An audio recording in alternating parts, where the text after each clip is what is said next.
semaine de cargalo, on y va là. On monte tout là, et puis on y va sur l'étape. On est ici à l'entrée quasiment du Goulet de Brest où on a programmé une campagne de prospection cette année en 2018 avec l'idée éventuellement de la reconduire dans les années prochaines. Et le thème c'est la recherche de la Cordelière et du Régent, les deux plus grands navires du début du XVIe siècle perdus au cours d'une bataille navale le 10 août 1512.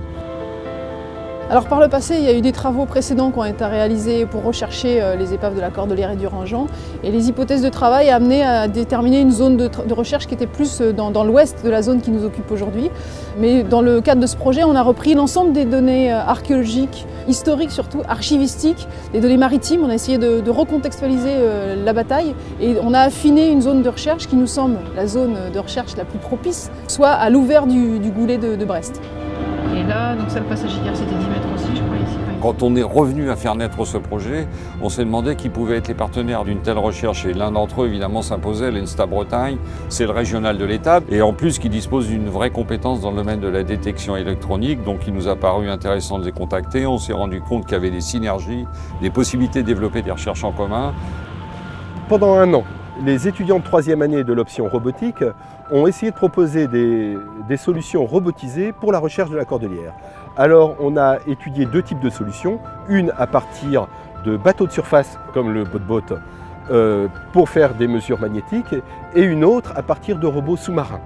L'intérêt d'avoir le BoatBot pour la recherche de la Cordelière, c'est justement d'aller scanner les zones qui sont proches des côtes, là où les gros bateaux ne peuvent pas aller, et d'avoir un premier pas dans l'automatisation, dans la robotisation de bateaux pour faire des recherches en mer, des scans de zones. On a plus de 40 mètres.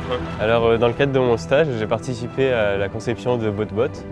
Donc ça signifie que j'ai fait de l'électronique de bas niveau. Donc il y a un ordinateur embarqué à bord du BoatBot. Il y a des capteurs, j'ai fait les branchements, des soudures. Et ensuite j'ai participé à l'intelligence du robot et développé des algorithmes pour pouvoir faire les missions autonomes. Les données recueillies par le BoatBot sont analysées principalement par les hydrographes de l'ENSTA Bretagne qui vont utiliser des logiciels, mais pas seulement, pour faire la fusion entre les données de navigation, les données GPS, les données de la centrale, et aussi toutes les données recueillies à la fois par les magnétomètres et par le sondeur de sédiments. Donc, durant cette campagne de 3 semaines, en fait, nous avons enregistré et engrangé beaucoup d'informations qui est en train d'être traitées au fur et à mesure de la campagne.